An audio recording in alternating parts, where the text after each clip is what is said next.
Hi guys, this Vikas. Photography విషయానికి వచ్చేసరికి ఫోటోగ్రఫీలో ఎన్ని టైప్స్ ఉన్నాయి అండ్ ఏ టైప్కి ఎటువంటి గేర్ యూస్ చేస్తారు ఈ విషయాలు మనం ఈ యొక్క వీడియోలో డిస్కస్ చేసుకుందాం. ఫోటోగ్రఫీలో చాలా టైప్స్ అనేవి ఉన్నాయి. అయితే ఏ టైప్కి ఏ గేర్ యూస్ చేస్తారు మొదటగా మనం తెలుసుకుందాం. Wild life photography. ఈ వైల్డ్ లైఫ్ ఫోటోగ్రఫీ అంటే ఏంటి? వైల్డ్ లైఫ్ ఫోటోగ్రఫీ అంటే ఏంటంటే యానిమల్స్ యొక్క ప్రపంచంలోకి వెళ్ళి వాటి యొక్క జీవన శైలిని మనము ఫోటో రూపంలో క్యాప్చర్ చేయడం, దీన్నే వైల్డ్ లైఫ్ ఫోటోగ్రఫీ అంటారు. దీనికి ఫారెస్ట్కి వెళ్ళి అయితే తీయాలి. అది చాలా ఎక్స్పెన్సివ్. ఎందుకంటే ఫారెస్ట్లోకి వెళ్ళాలంటే మనం మనీ పెట్టుకుని వెళ్ళాలి, ఫ్రీగా వెళ్ళడానికి అవ్వదు. ఒక జీప్ సఫారీస్ ఉంటాయి. జీప్ సఫారీ మినిమం మన ఇండియాలో జీప్ సఫారీ 4,000 నుంచి 6,000 మధ్యలో ఉంటుంది. ఒక్కసారి ఒక 2 అవర్స్ వెళ్ళి రావడానికి మినిమం అంత అమౌంట్ ఉంటుంది. అండ్ దట్టు మనకి గేర్ అనేది కొంచెం కాస్ట్లీ గేర్ కావాలి. ఎలా అంటే Zoom lenses, super telephoto lenses కావాలి. ఫర్ ఎగ్జాంపుల్ ఈ యొక్క లెన్స్ మీరు చూస్తున్నారు కదా, ఇది సోనీ 200-600. ఇటువంటి లెన్సెస్ సూపర్ టెలిఫోటో లెన్సెస్ ఉంటాయి. వైల్డ్ లైఫ్కి వచ్చేసరికి అది సిగ్మా 100-400కి ఉంటుంది. నెక్స్ట్ కెనాన్ 900 ఉంటుంది, లేదా 150-600 ఉంటుంది. నికాన్ 200-600 ఉంటుంది, 200-500 ఉంటుంది. ఇలాగ డిఫరెంట్ టైప్స్ ఆఫ్ లెన్సెస్ ఉంటాయి. ఇటువంటి లెన్సెస్ మనం కొనాలి. మినిమం లెన్స్ వచ్చేసి 1,20,000 నుంచి ఎక్కువ ఉంటుంది. అది బ్రాండ్ని బట్టి. సిగ్మా 150-600 అనుకోండి, అది ఫర్ ఎగ్జాంపుల్గా 1,30,000 ఉంటుంది. ఈ సోనీ వస్తే నియర్లీ 2 లక్షలు ఉంటుంది.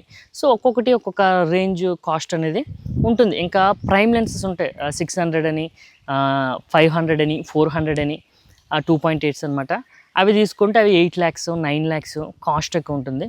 సో అంత ఎఫోర్డ్ చేయలేరు. ఆల్రెడీ ఇన్కమ్ వచ్చిన వాళ్ళు అయితే ఎఫోర్డ్ చేయగలరు. సో వైల్డ్ లైఫ్కి వచ్చేసరికి కొంచెం ఎక్స్పెన్సివ్, కానీ టెలిఫోటో లెన్సెస్ యూస్ చేసుకుని మనం వైల్డ్ లైఫ్ కెరీర్ని చూడవచ్చు. అండ్ నెక్స్ట్ వచ్చేసరికి ఈవెంట్ ఫోటోగ్రఫీ.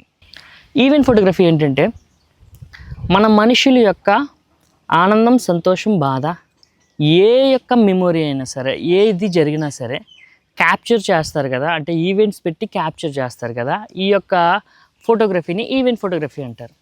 ఈ ఈవెంట్ ఫోటోగ్రఫీలో కేటగిరీస్ ఉంటాయి. ఎలా అంటే వెడ్డింగ్స్ అని, నెక్స్ట్ యానివర్సరీస్ అని, నెక్స్ట్ మెటర్నిటీ అని, కార్పొరేట్ ఈవెంట్స్ అని, ఆఫీసుల్లో జరుగుతుంటాయి కదా కార్పొరేట్ ఈవెంట్స్ అని.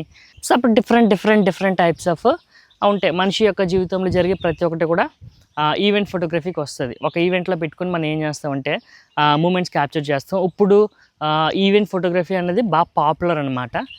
మ్యాక్సిమం ఫోటోగ్రాఫర్స్ దీని నుంచే వస్తున్నారు. అందుకనే చాలామందికి ఫోటోగ్రాఫర్ మెయిన్ అంటే ఎవరు ఏ కేటగిరీ అన్నది తెలియదు. నేను వీడియో చేయడానికి కూడా మెయిన్ రీజన్ ఇదే. ఎందుకంటే ఒకరు కెమెరా కొనేసి వారు ఈవెంట్లోకి వెళ్ళిపోతున్నారు, ఫొటోస్ తీసేస్తున్నారు. సో అంటే అందరికీ అని కాదు, కానీ కొంతమందికి నాలెడ్జ్ కూడా, మినిమం నాలెడ్జ్ కూడా లేకుండా తీస్తూ ఉన్నారు. ఈవెంట్ ఫోటోగ్రఫీకి అంటే ఎక్స్టర్నల్ ఫ్లాషెస్ కావాలి. ఎందుకు అంటే సఫిషియంట్ లైట్ కోసం ఇవి ఆల్బమ్స్ ప్రింట్ చేస్తాము, నెక్స్ట్ బ్యానర్స్ కొట్టిస్తాము. దీనికి క్వాలిటీ కావాలి కాబట్టి ఎక్స్టర్నల్ ఫ్లాషెస్ కావాలి. నెక్స్ట్ అవసరం అయితే మైక్స్ కావాలి. అండ్ కొంచెం బెటర్ ఎక్విప్మెంట్ అయితే కావాలి. దీనికి ఫోటోగ్రఫీకి సంబంధించిన ఏ లెన్స్ అయినా యూస్ చేయొచ్చు. అవసరాన్ని బట్టి వైడ్ యాంగిల్ లెన్సెస్ యూస్ చేయొచ్చు, ప్రైమ్ లెన్సెస్ యూస్ చేయొచ్చు. ఫోటోగ్రఫీకి సంబంధించిన ఏ లెన్సెస్ అయినా యూస్ చేయొచ్చు. ఇది మినిమం కెమెరా వచ్చేసి 50,000 నుంచి కూడా మనం ఈవెంట్ ఫోటోగ్రఫీకి యూస్ చేయొచ్చు. కాకపోతే కొంచెం ఫ్లాషెస్ అనేవి ఎక్స్ట్రా అవుతుంటాయి. నెక్స్ట్ వచ్చేసి ఫుడ్ ఫోటోగ్రఫీ.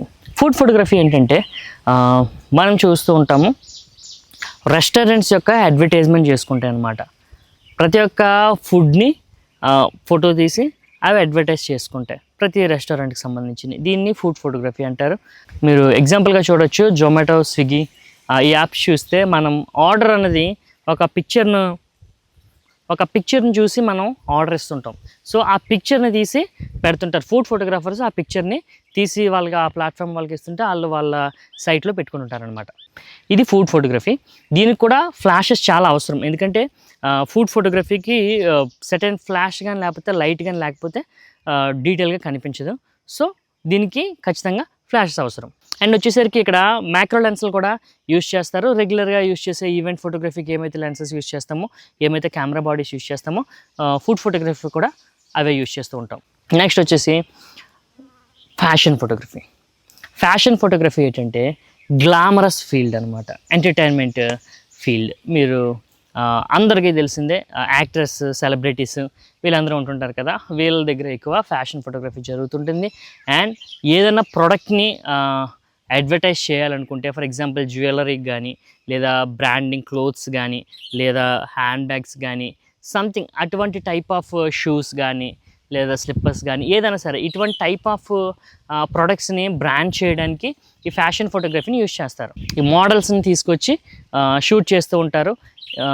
ఈ ఫ్యాషన్ ఫోటోగ్రఫీకి కూడా కొంచెం ఎక్స్పెన్సివ్ లెన్సెసే యూజ్ అవుతూ ఉంటాయి. మ్యాక్సిమమ్ ఫ్యాషన్ ఫోటోగ్రాఫర్స్ ఏంటంటే 70-200, 85mm, 24-70 ఇటువంటి లెన్సెస్ అయితే యూజ్ చేస్తూ ఉంటుంటారు. నెక్స్ట్ వచ్చేసరికి మ్యాక్రో ఫోటోగ్రఫీ. ఈ మ్యాక్రో ఫోటోగ్రఫీ మన దగ్గర తక్కువ ఉంటుంది, కానీ ఈ మ్యాక్రో ఫోటోగ్రఫీ వచ్చేసరికి ఏంటంటే మనకి యానిమల్స్ ఒక ప్రపంచం అయితే మనుషులు ఒక ప్రపంచం అయితే ఈ ఇన్సెక్ట్స్ ఉంటాయి చిన్న చిన్నవి మనకి కంటికి కనిపించినవి. ఆ కంటికి కనిపించిన వస్తువులు కానీ జీవులను కానీ మనకి దగ్గరగా చూపించడానికి మ్యాక్రో ఫోటోగ్రఫీ యూజ్ అవుతుంది. దీనికి కూడా సపరేట్ లెన్సెస్ అయితే ఉంటాయి. మన ఈవెంట్ ఫోటోగ్రఫీకి కానీ లేకపోతే వెడ్డింగ్ ఫోటోగ్రఫీకి కానీ ఫుడ్ ఫోటోగ్రఫీకి కానీ ఈ లెన్స్లు మనం యూజ్ చేయం. ఫుడ్ ఫోటోగ్రఫీకి మేబీ యూజ్ చేయొచ్చు కొన్నిటికి, కానీ ఇవి సపరేట్ మ్యాక్రో లెన్సెస్ ఉంటాయి. ఈ మ్యాక్రో లెన్సెస్ని సపరేట్ కొనుక్కుని మనమైతే యూజ్ చేయాల్సి వస్తుంది.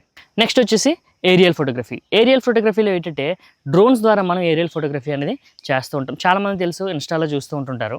డ్రోన్స్తో టాప్ నుంచి తీస్తారనమాట. లొకేషన్స్ని తీస్తూ ఉంటారు, సర్టన్ ప్లేసెస్ని, బిల్డింగ్స్ని టాప్ నుంచి తీస్తూ ఉంటుంటారు అన్నమాట, మౌంటైన్స్ని. ఇటువంటిది ఏరియల్ ఫోటోగ్రఫీ. ఇది కూడా కొంచెం సోషల్ నెట్వర్క్స్లో బాగా హల్చల్ అవుతుంది రీసెంట్గా.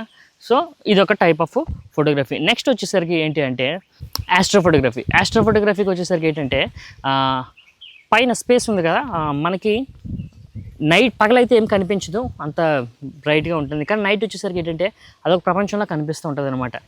మూన్ ఉంటుంది, నెక్స్ట్ స్టార్స్ ఉంటాయి. వీటి యొక్క విధానాలు తెలుసుకోవడానికి ఆస్ట్రోఫోటోగ్రఫీ చేస్తుంటారు. చాలా తక్కువ మంది ఉంటారు ఈ ఆస్ట్రోఫోటోగ్రఫీ చేసేవాళ్ళు. ఇవి ఆస్ట్రోఫోటోగ్రఫీ చేయాలంటే లైట్స్, అంటే మనకి దగ్గరలో లైట్స్ లేని ప్లేస్కి వెళ్ళి మనం ఆస్ట్రోఫోటోగ్రఫీ చేయాలి. అప్పుడే మనకి డిస్టర్బెన్సెస్ అయితే ఉండవు. దీనికైతే వైడ్ యాంగిల్ లెన్సెస్ అనేవి ఎక్కువ యూజ్ చేస్తారు. ఎందుకంటే ఆ టోటల్ స్పేస్, స్కై అన్నది చాలా పెద్దది కదా, మనకి 180 degrees స్కై కనిపిస్తూ ఉంటుంది. సో అందుకని ఈ ఎక్కువ స్పేస్ కవర్ అయ్యేలాగా 11mm, 10mm, 9mm, 18mm ఇటువంటి వాడిగా ఆస్ట్రోఫోటోగ్రఫీ వాడతారు. అండ్ నెక్స్ట్ టెలిఫోటో లెన్సెస్ కూడా వాడతారు. దేనికంటే ఎక్లిప్సెస్ అనమాట, సోలార్ ఎక్లిప్స్ కానీ లోనార్ ఎక్లిప్స్కి కానీ ఈ ఎక్లిప్సెస్కి ఏంటంటే టెలిఫోటో లెన్సెస్ యూజ్ చేసి తీస్తూ ఉంటుంటారు. నెక్స్ట్ వచ్చేసరికి landscape and nature photography. Landscape and nature photography ఏంటంటే మన యొక్క సీనరీస్ ఉంటాయి, అందమైన sceneries. Kerala for example Kerala తీసుకోండి. కేరళలో వెళ్ళి అందరూ ల్యాండ్స్కేప్ ఫోటోగ్రఫీస్ చేస్తుంటారు, ఎందుకంటే చాలా అందంగా ఉంటుందన్నమాట. సో మౌంటైన్స్ కానీ ఆ రివర్స్ కానీ లేదు అంటే డిఫరెంట్ ప్లేసెస్ ఉంటాయి. ఇది నేచర్ ఫోటోగ్రఫీ. అండ్ ఇదే కూడా బిల్డింగ్స్ ఉంటుంటాయి అనమాట. బిల్డింగ్స్, మన సిటీ మ్యాన్ మేడ్ కన్స్ట్రక్షన్స్, దీన్ని కూడా ఈ ఫోటోగ్రఫీలోనే యూజ్ చేస్తాం. Landscapes and nature photography. దీనికి మ్యాక్సిమం వైడ్ యాంగిల్ లెన్సెస్ ఎక్కువగా యూజ్ చేస్తూ ఉంటుంటారు. Street photography and photo journalism. ఇది ఫోటో జర్నలిజం అనేది కొంచెం కాంపిటేటివ్. దీనికి ఖచ్చితంగా అన్ని చోట్ల ఉండదు, కానీ జాబ్ చేయాలి. ఏంటి అంటే న్యూస్ రిపోర్ట్స్, న్యూస్ ఛానల్స్, వీటి దగ్గర ఫోటో జర్నలిజం అనేది ఉంటారు. ఏంటంటే మనం చూస్తుంటాం పేపర్స్లోని, కొన్ని ఛానల్స్లో ఫొటోస్ని చూస్తూ ఉంటాం, డిఫరెంట్గా ఉంటుంది. స్ట్రీట్ ఫోటోగ్రఫీ కూడా సేమ్ ఈక్వల్గానే ఫోటో జర్నలిజంలోనే ఉంటుంది. ఎందుకంటే అక్కడ భావాలని, అక్కడ ఏమైతే జరుగుతుందో ఆ భావాలని ఫోటో రూపంలో మనం చూపించాలి. చూసిన వెంటనే అక్కడ ఏం జరుగుతుంది అన్నది అర్థం అవ్వాలి. అటువంటి రీతిగా మనం ఫోటోని అయితే క్యాప్చర్ చేయాలి. ఇవి ఈ ఫోటోగ్రఫీ టైప్స్. ఇంకా చాలా ఉన్నాయి, కానీ అవి మనకి అంత ఎక్కువ అవసరం లేదు. ప్రతిదానికి కేటగిరీస్, సబ్ కేటగిరీస్ లాగా ఉంటాయన్నమాట. సో ఇవి మెయిన్ కేటగిరీస్. ఇవన్నీ ఫోటోగ్రఫీలో భాగమే. ఇలాంటి ఇన్ఫర్మేషన్స్ ఏమన్నా మీకు కావాలనుకుంటే కింద కామెంట్ సెక్షన్లో కామెంట్ చేయండి. ఎవరికైతే ఈ ఇన్ఫర్మేషన్ తెలియాలనుకుంటున్నారో వారికి షేర్ చేయండి. And please subscribe my channel. And ఈ యొక్క ఇన్ఫర్మేషన్ నచ్చితే లైక్ చేయండి. Thank you.